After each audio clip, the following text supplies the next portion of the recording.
Hello guys, आज हम बात करेंगे आपके 2024 के बारे में। मैं इसके बारे में बात करने से पहले थोड़ा मेरा इंट्रोडक्शन देता हूँ। मैं क्यों इस आपकैट के बारे में बोलना चाहता हूँ, क्यों क्यों कुछ एडवाइस देना चाहता हूँ। क्योंकि मैं 2 बार आपकैट को क्लियर कर चुका हूँ। आपकैट का रिटन एग्जाम को मैं ऑलरेडी क्लियर कर चुका हूँ। 2022 का जो 2 बार आता है, तो सेकंड टाइम का जो आया था उसको मैं क्लियर किया था। मेरा जस्ट कट ऑफ से 5 मार्क ज़्यादा था, 5 मार्क कट ऑफ गया था। आई थिंक 157 पॉइंट समथिंग गया था और मेरा था 162 के लगभग। वो स्क्रीनशॉट मेरे पास नहीं है, मगर मैं इस बार का आपको दिखाऊंगा। उस बार का मेरा AFSB का सेंटर था मैसूर, और मैंने गया भी नहीं था क्योंकि मेरा मार्क कम था रिटन में, तो इसीलिए मैंने गया नहीं। क्योंकि मुझे पता था, मेरा कुछ दोस्त ने मुझे बोले कि ऐसे होने से कोई मतलब वहाँ पे सिलेक्शन नहीं होता है, तो डर के मैंने गया नहीं था। मगर आप जिसका जिसका भी 2 नंबर या 4 नंबर से ज़्यादा है, जा सकते हो, क्या पता लक साथ दे दे। ये सब लक का मैटर है और थोड़ा मेहनत का भी खेल है। तो ये तो गया। और इस बार का मैंने दिया था 2023 का सेकंड वाला, तो मैंने उसे दिया था। मेरा स्कोर बना है, मैं भी आपको स्कोर कार्ड भी शो करूँगा कितना है मेरा, कितना नहीं। और और क्या उसका मेरा स्ट्रैटेजी था, मैं इतना नंबर ला पाया और कैसे लाया। Actually I am a aspirant of SSC CGL, and I do my work on my CGL background. That's why I completed my CGL syllabus, and I thought that कि whenever you completed your CGL syllabus या CHSL syllabus, there is no required for the APCAT preparation. I think because totally syllabus was totally same, and you can deal with that without any hesitation. And I think it is a totally all India requirement, whatever any type of requirement, no matter.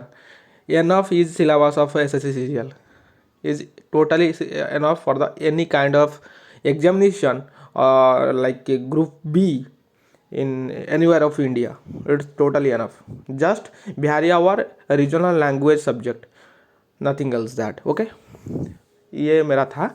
और हमें ये matter रखना चाहिए, तुम जिस भी exam को अभी फोकस कर रहे हो उसमें से भटकना नहीं है। जस्ट इंग्लिश और मैथ सेम ही आएगा, उसमें कुछ नहीं बदलने वाला है। थोड़ा तुम्हारा PQRS और जो आता है हमारा क्लोज टेस्ट को थोड़ा अच्छे से देखना है। ऐसे भी अभी CGL में भी आ रहा है भाई, अच्छे से देखने के लिए। CGL में तुम तो देखे होगे कि CGL में कॉम्प्रिहेंशन का कितना रोल है। रोल बहुत है कॉम्प्रिहेंशन का और PQRS का। 6 PQRS से 7 PQRS आता है मेंस में, और क्लोज टेस्ट भी आता है 3 से 4। मतलब मान के चलो 60 नंबर का तो कॉम्प्रिहेंशन आता है CGL मेंस में, तो प्री में भी आता है CGL में, और CHSL तो सेम ही है। तो ये है कि हमारा जो भी प्रिपरेशन है ना, हमें उसको ही रखना चाहिए, भटकना नहीं चाहिए। आपके आर्ट का सिलेबस कुछ थोड़ा बहुत अलग नहीं है, उसका 2-4 टॉपिक है रीजनिंग में जो तुम्हें अलग से पढ़ना पड़ेगा। वो भी यूट्यूब से 5 या 10 मिनट मान के चलो, एक दिन तुम यदि दे दो ना, तुम्हारा आधा घंटा से 2 घंटा के अंदर अंदर तुम्हारा जो भी रीजनिंग का जो एक्स्ट्रा सब्जेक्ट है ना, तुम आराम से कंप्लीट कर दोगे। से रीजनिंग का जो आता है ना, वो जो सर्कल वाला डायग्राम वाला, जो उसके बाद जो आता है ट्रायंगल वाला, जो डॉटेड वाला जो आता है, वो थोड़ा मतलब गलत होता है बंदे से। मेरे से भी गलत हुआ था पहली बार। तो पहला बार जब मैंने फास्ट दिया था आपके आर्ट का, तो मेरा निकला नहीं था। मैं कट ऑफ से लगभग मान के चलो 20 नंबर तो नहीं होगा, 15 से 10 नंबर के अंदर में कट गया था, तो मेरा नहीं हुआ था पहली बार। मतलब ये है 2021 के बारे में, मैं जब मेरा पोस्ट ग्रेजुएशन कर रहा था, तो उस टाइम मैंने दिया था। 2021 में मेरा पोस्ट ग्रेजुएशन ख़त्म हुआ था, तो पहली बार मैंने ऐसे ही भर दिया था और दिया था, मगर हुआ नहीं था उस टाइम। तो उसके बाद मैंने प्रिपरेशन स्टार्ट किया मेरे CGL के लिए, और मैंने दिया तो कंप्लीट हो गया, तो क्लियर भी हो गया था। मगर मैंने गया नहीं, क्योंकि तो आपको रीज़न बता दिया। उसके बाद है हमारा कैसे इसे अप्रोच रखना चाहिए, मैं तो बता दिया आपको। मतलब जो भटकना चाहिए ना, भटकना नहीं है। तुम जिस भी एग्ज़ाम के लिए प्रिपेयर कर रहे हो, बस उसमें डटे रहो और कुछ नहीं करना है। उसी को फोकस करो, मैथ को स्ट्रांग बना दो, रीजनिंग को स्ट्रांग बना दो, इंग्लिश को स्ट्रांग बना दो। जीके ऐसे ही हो जाएगा, तुम जिस भी एग्जाम के लिए पढ़ रहे हो, ऐसे लाइक नेशनल के लिए। यदि स्टेट के लिए पढ़ रहे हो तो तुम्हें नेशनल के लिए जीके पढ़ना पड़ेगा, क्योंकि स्टेट में जो जीके आता है वो स्टेट के बेसिस से आता है, नेशनल के बेसिस से नहीं। तुम यदि नेशनल के हिसाब से कुछ भी एग्जाम के लिए प्रैक्टिस कर रहे हो तो इस एनफ है तुम्हारे लिए। मतलब एसएससी के लिए बोल रहा हूँ, एसएससी का और आपके का सिलेबस लगभग सेम ही है, 2-4 टॉपिक उधर उधर है, नहीं तो कुछ नहीं है। ये गया हमारा बात। और कैसे पढ़ना चाहिए, तुम्हारा मान के चलो 6 से 7 घंटा तुम्हें देना चाहिए।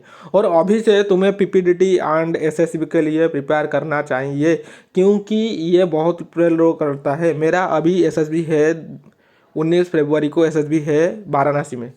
मैं अभी आपको दिखा भी दूंगा मेरा स्कोर कार्ड कितना है कितना नहीं। वाराणसी को है, मैं अभी प्रिपेयर कर रहा हूँ, मेरा पीपीडीटी प्रिपेयर कर रहा हूँ, नरेशन प्रिपेयर कर रहा हूँ, और जो साइकोलॉजी टेस्ट होता है ये वो अब कर रहा हूँ। और अभी कुछ दिन बाद मैंने सोच रहा हूँ कि कोचिंग ले जाऊँगा आपका एसएसबी के लिए।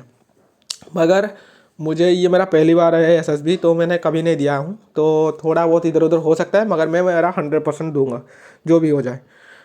तो ये मेरा है स्ट्रैटेजी। और जो बंदे ना बहुत सीरियस हो जाते हैं, ये ऐसे करना है ऐसे करना है, इतना सीरियस आपके का रिटन एग्ज़ाम नहीं है। हम जिससे सोचते हैं कि वो इतना एग्ज़ाम है, ये कुछ नहीं है, नॉर्मल जाओगे हो जाएगा। मैं आपको दिखाता हूँ मेरा स्कोर कार्ड, अभी देख लो। ये है मेरा स्कोर कार्ड, ये मेरा नाम है ज्ञानरंजन स्वाई, ये मेरा रजिस्ट्रेशन नंबर है। ये मेरा 188 नंबर बना था, और नॉर्मलाइजेशन देखो 193.4 मार्क बना था। कट ऑफ गया है देखो 151। मॉर्निंग का शिफ्ट था, 20 अगस्त 2023 का पेपर हुआ था। देखो, congratulation, you have successful clear the first stage of आपका examination, please check on the below AFSC selection process bottom more the information regarding the AFSC process.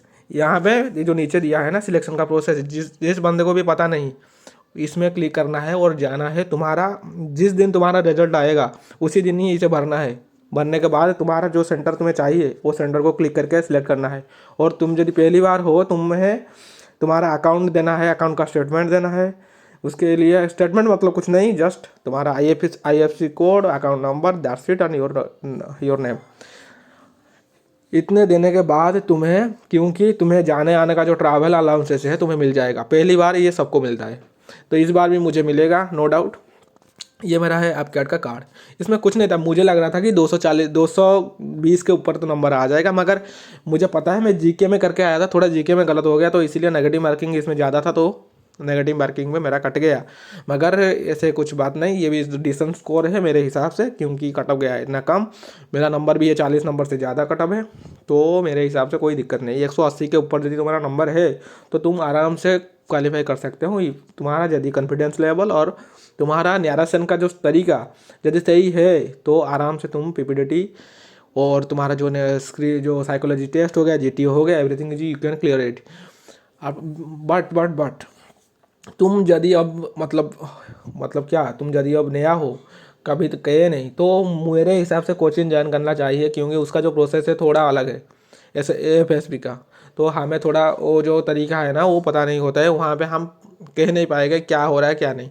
तो इसीलिए हमें क्या करना चाहिए, हमें करना चाहिए, तो जब तुम्हारा क्लियर हो जाएगा एग्ज़ाम, तो अभी से तुम थोड़ा नरेशन और पीपीटीटी का प्रैक्टिस करते रहो, क्योंकि वो जो मुंह का जो आवाज़ है ना वो थोड़ा मतलब हम हेजिटेट करते हैं किसी लोग के आगे में जब बोलते हैं, तो वहाँ पे तो भाई लोग ही लोग हुए, वहाँ पे ग्रुप डिस्कशन है, वो है, सब कुछ तो तुम्हें करना पड़ेगा, तो वहाँ पे तुम छुप नहीं सकते।